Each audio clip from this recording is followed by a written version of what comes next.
कि 4 प्रकार के आकर हैं और 84 लाख योनियां। इसी में हमारी आपकी आत्मा फिरत सदा माया कर प्रेरणा, माया की प्रेरणा से काल के अनुसार, कर्म के अनुसार और स्वभाव के अनुसार चक्कर लगाती रहती है कि कब हो के करी करुणा नर देही और दे तईस बिनु हेतु स्नेही। कभी करुणा करके प्रभु दया करके हमें मनुष्य का जीवन प्रदान करते हैं। और आप लोग भी इस बात को देखते होंगे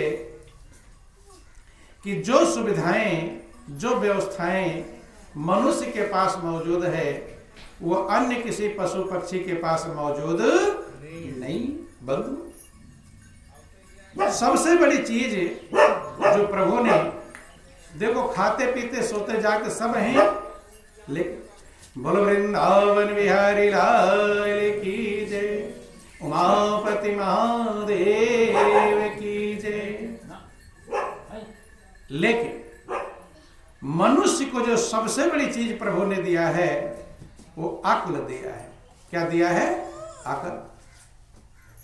पशु पक्षियों के पास भी अकल है, लेकिन जितना मनुष्य के पास है उतना मौजूद नहीं। देखो ध्यान देना, मनुष्य से बलवान जीव हैं, शेर हैं, चीते हैं, हाथी हैं, भालू हैं। बल तो है, लेकिन मनुष्य के पास अक्ल ज्यादा मौजूद है। और उसी अकल के बल पर मनुष्य शेर को भी पिंजरे में बंद करके रखता है। बंद करता है कि नहीं करता? हाथी पर सवारी करता है, ऊंट, गधे, घोड़े, खच्चर सबसे काम कराता है। अब शेर को अगर बल से बंद करना चाहे पिंजरे में तो बल से बंद कर सकता है? बल से नहीं है। हजारों को फाड़ चीर के अलग, 1000 लोग चले जाए, चलो शेर को पकड़ो, लेकिन बल से नहीं, अक्ल से। किससे? अक्ल से।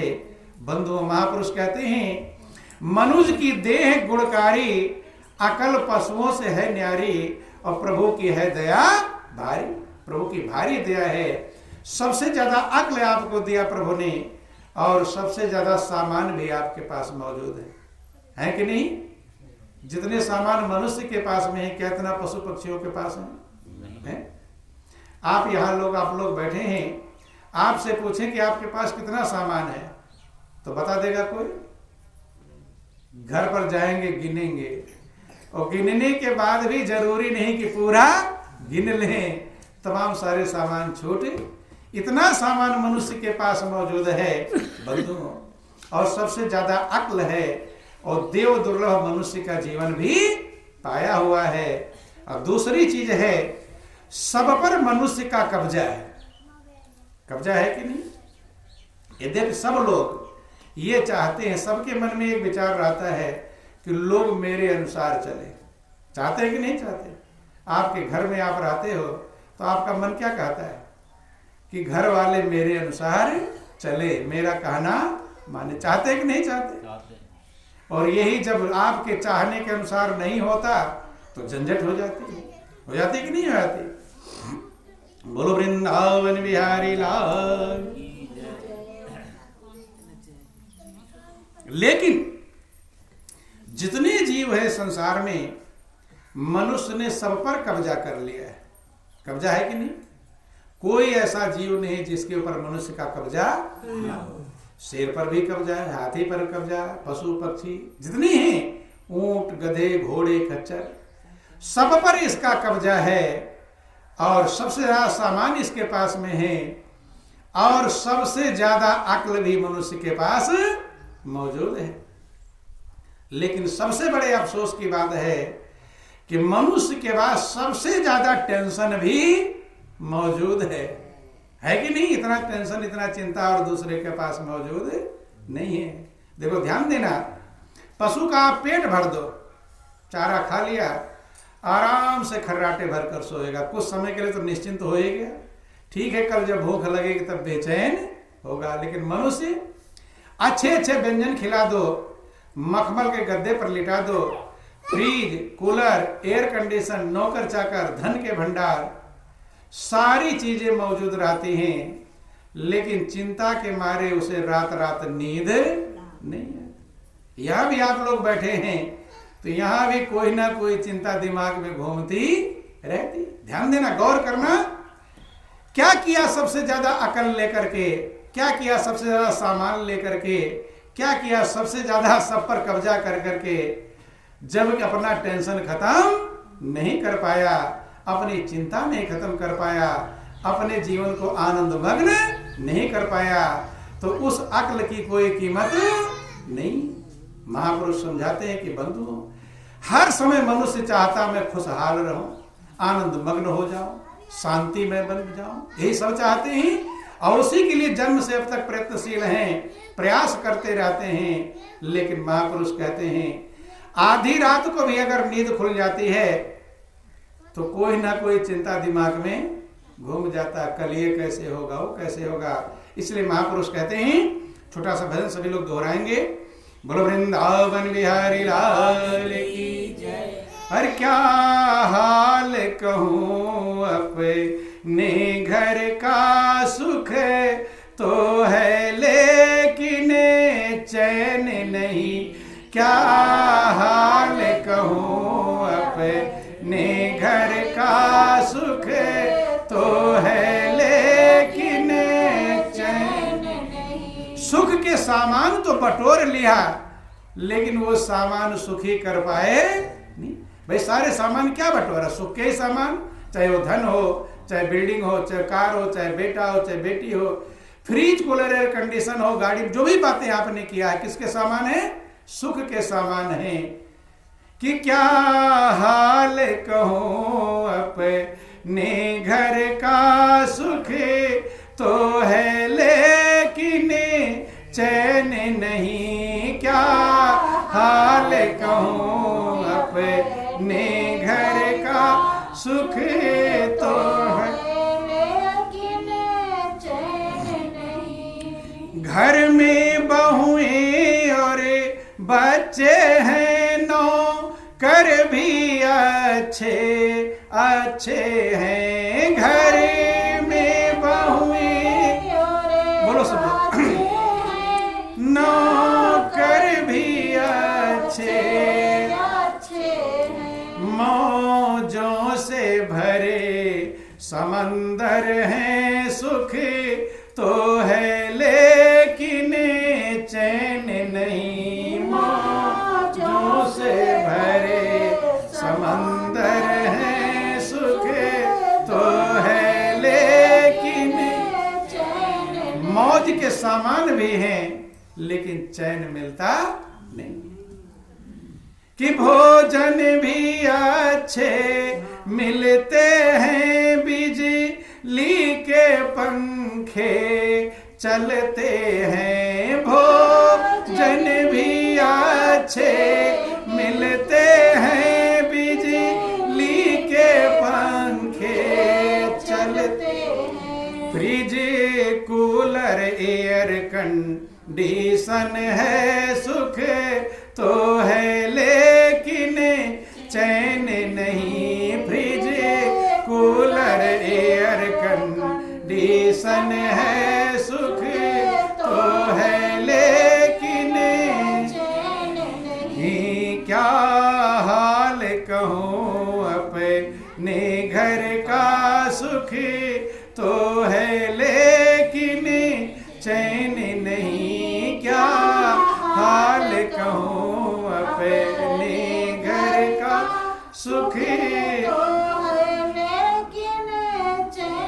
सारे सामान मनुष्य जिंदगी भर इकट्ठा करता रहता है। ये ले आओगा तब खुश हो जाऊंगा, ये ले आओगा तब खुश हो जाऊंगा, लेकिन सब ले आया लेकिन खुश हो पाया नहीं। आगे कहते हैं कि मिलने वाले भी आते हैं, ऊपर से यश को गाते हैं। मिलने वाले भी आते हैं, ऊपर से यश को गाते हैं।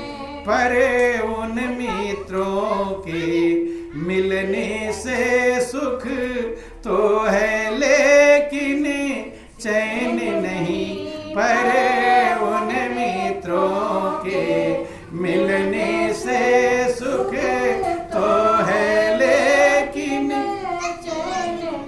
हित मित्र भी आते हैं और बड़ाई भी करते हैं, चाहे दिल से करे चाहे ऊपर से। क्योंकि मनुष्य दिल में जानता है कि अगला कैसा है, लेकिन कहता नहीं, ऊपर से कहता बहुत अच्छे हो, कहते कि नहीं कहते, अंदर से जानता है तुम कैसे हो, लेकिन ऊपर से कहता वाह वाह साहब, कहते कि नहीं कहते। लेकिन कहते हैं, बड़ाई भी लोग करते हैं, लेकिन फिर भी चैन पाया नहीं। महापुरुष कहते हैं कि नशा भी खूब चढ़ा धन का, इतने परमान बड़ापन का। नशा भी खूब चढ़ा धन का, इतने परमान बड़ापन का। पिस माया वाले दफ्तर में सुख तो है, लेकिन चैन नहीं, इस माया वाले दफ्तर में सुख तो है, लेकिन चैन नहीं। धन का भी नशा चढ़ गया। धन का नशा होता है कि नहीं होता? शराब का तो नशा होता है, लेकिन धन का भी नशा होता है। जब धन मिल जाता है तो टेढ़े टेढ़े चलता है, कोई बोलता है तो अकड़ कर बोलता है। धनवान का थोड़ा गौर करना, गरीब के घर चले जाओ, आपका बहुत स्वागत सत्कार करता, आइए, उसका एक खुशी का लहर उठ जाती है कि आप मेरे घर पधारे, आप आए। और थोड़ा अपने से ज्यादा पैसे वाले के पास चले जाना, तब कदर करता है, तो आ जाओ बैठा दो उधर। नहीं समझ में? गौर करना। धन का नशा, महापुरुष कहते कि धन का नशा ऐसा अंधा कर देता है कि वह मनुष्य को पशु बना देता है। क्या बना देता है? पशु। प्रभु ने तो मनुष्य बनाया, लेकिन नशा से, शराब का नशा, महापुरुष कहते हैं, बोलो वृंदावन बिहारी लाल की, कि कनक कनक ते 100 गुना और मादकता अधिकार। वहा खाए बौराए जग, वहा पाए बौराए। एक कनक का धतूरे को क्या कहते हैं? धतूरा। और एक कनक कहते हैं सोने को। तो कहते हैं कनक कनक ते 100 गुना मादकता अधिकार। जो कनक धतूरा है, उस धतूरे से 100 गुना मादकता किसमें है? सोने में, माने धन दौलत में। क्यों? धतूरा हाथ में ले लेंगे तब नहीं चढ़ेगा नशा, नहीं समझ में, मादकता नहीं छाएगी। खा लेंगे तब नशा चढ़ेगा। और सोना माने धन मिल जाए, खाएंगे नहीं, मिल जाए तो भी नशा चढ़ जाता है। इसलिए कहते धतूरे से ज्यादा नशा किसमें है? सोने में। कहानी आपको समझाते किस प्रकार से। बोलो वृंदावन बिहारी लाल की। एक गांव में एक कुम्हार था, रमुआ रमुआ लोग पुकारते थे, मिट्टी का घड़ा इत्यादि बनाया करता, रमुआ कुम्हार उसका नाम था। कैसे नशा चढ़ता है, कहानी आपको समझाने का प्रयास करते हैं। बोलो वृंदावन बिहारी लाल की। तो बंधुओं, वो कुम्हार गरीब था, किसी प्रकार से घड़ा इत्यादि बनाया, बेचा बाजार में, और अपने परिवार का पालन बड़े मुश्किल से कर पाता था। बहुत दुखी था, किसी की मजदूरी भी कर लेता था, गरीबी थी। एक दिन की बात थी, वो सो रहा था और स्वप्न देखा। उसके स्वप्न में लक्ष्मी जी आई। कौन आई? लक्ष्मी जी। तो लक्ष्मी जी कहती, अब मैं तेरे पास आ रही हूं। किससे कहा? उस रमुआ कुम्हार से कहा कि अब मैं तेरे पास आ रही हूं। तो स्वप्न जैसा आप देखते हैं, अगर अच्छा स्वप्न दे बड़े खुश होते हैं, और बुरा स्वप्न दे तो बेचैन भी होते हैं। ऐसे दुनिया में भी यही हाल है। अच्छा कुछ मिल गया खुश हो गए, और बुरा मिल गया दुखी हो गए। जैसे दुनिया में, यही स्वप्न में। थोड़ा बात मत करो। बोलो वृंदावन बिहारी लाल। ध्यान देंगे बंधुओं। अब स्वप्न में तो बहुत खुश हो रहा है कि लक्ष्मी जी आ रही, तो बहुत बड़ी खुशी की बात है। और दीपावली में आप लोग पूजा भी करते हैं लक्ष्मी जी की। पूजा करते हैं कि नहीं करते? लक्ष्मी जी की पूजा करते हैं कि विष्णु भगवान की पूजा करते हैं? विष्णु भगवान की पूजा करते दीपावली में? लक्ष्मी गणेश की ज्यादा पूजा करते, विष्णु भगवान पूजा करते, तो अच्छी बात है, ध्यान देना। बोलो वृंदावन बिहारी लाल की। लक्ष्मी का नाम सुनकर रामो बहुत प्रसन्न हुआ, मगन हुआ। जब जग गया, खुशी में जगा तो देख रहा है कि मैं स्वप्न देख रहा हूं। और जो स्वप्न का माया गायब हो जाता है, महापुरुष से संसार को भी स्वप्न कहते हैं। भगवान शंकर पार्वती से कहते हैं कि पार्वती, इस संसार को सही मत समझ लेना, इस पर भरोसा मत कर लेना, इसको अपना मत समझ लेना कि यह स्वप्न का कुछ मिलता नहीं, ऐसे दुनिया का भी कुछ मिलने वाला नहीं। क्यों मां कहूं मैं अनुभव अपना, और सत हरि भजन जगत सब सपना। हे उमा, मैं अपना अनुभव कह रहा हूं, ध्यान देना। अनुभव अलग होता है और पढ़ा लिखा अलग होता है। पढ़ लिया, सुन लिया, भगवान शंकर का मैंने पढ़ा नहीं, पढ़कर नहीं कह रहा हूं, मैं सुनकर नहीं कह रहा हूं, मैं अनुभव करके कह रहा हूं। अनुभव ही प्रैक्टिकल होता है और अनुभव ही सत्य होता है। सुन लिया और पढ़ लिया, वो सत्य होना संभव जब तक आपके अनुभव में आएगा नहीं। और सुन लिया कि भोजन बड़ा अच्छा है, लेकिन जब तक खाएंगे नहीं तो कैसे पता चलेगा? महक तो मिल जाएगी, थाली भी सामने आ जाए, लेकिन जब तक उसका टेस्ट नहीं करेंगे तब तक जान पाएंगे नहीं कि इसमें नमक नहीं है। कैसे जानेंगे? अनुभव करके ही। इसलिए महापुरुष अनुभव को सबसे बड़ा कहते हैं। इसलिए भगवान शंकर कहते हैं कि उमा मेरा अपना अनुभव है, सत्य प्रभु है और उसकी याद है, उसका भजन है, और सारा संसार सपना है।